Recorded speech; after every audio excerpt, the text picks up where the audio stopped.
Our first experiment is about a psychological phenomenon called priming. Every day we absorb thousands of messages from the world around us, which have a profound subconscious influence on how we behave. This is priming. Psychologists have claimed that these messages can even influence how old we feel. Michael wants to investigate this claim and has asked UCL psychologist Daniel Richardson to restage a famous experiment in priming. Morning. They'll be asking a group of students to complete a word puzzle game. Their job is to flip these over, they're just like big fridge magnets, and make a sentence from those. Key to the experiment is that there's something hidden in all of these words that will hopefully activate their concept of old people. Michael wants to test if simply exposing the volunteers to words associated with the elderly, such as wise and alone, actually make them behave as if they're old themselves. And then they think the experiment is over. We say, go off, you've got to sign one more form. But actually, that's when the experiment begins from our perspective. Because they leave this door, and then we time how long it takes them to walk down that corridor. And our hope is, because your stereotype of old people is that they're slower and doddery and frail, and you yourself will act slightly more like an old person.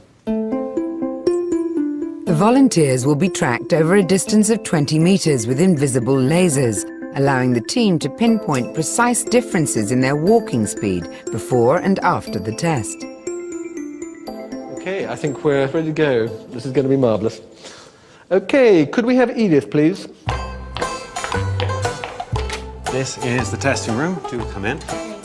So, begin whenever you're ready. But will these elderly-sounding words have any effect? The first volunteer isn't quite influenced the way the team were expecting. She seems to bound up the stairs. No real difference between going out and going in? Luckily, there are more volunteers lined up. Okay, Michael, if you can take a seat in the chair in the middle of the room, please. And soon, an interesting trend starts to appear. How was that? He was just ever so slightly slower. Oh. This volunteer walked along the corridor 10% slower after the test. So, as you know, this is a test of your language proficiency. It took this volunteer 20% longer to walk out. It really does make you think the extent to which your approach to older people and how you see them is unconsciously being projected. Yeah, and of course, old people experience this. So when you walk into the room and you meet someone who's elderly and you start thinking about them, you will slow down a little bit. So their experience will be of people slowing down whenever they meet them. Right. So your behavior feeds back to them as well. So as you know, this is a very simple test of language proficiency. But to really test their theory that we're influenced by the words we use, Michael and Daniel now want to investigate if there's an opposite effect for youthful-sounding words.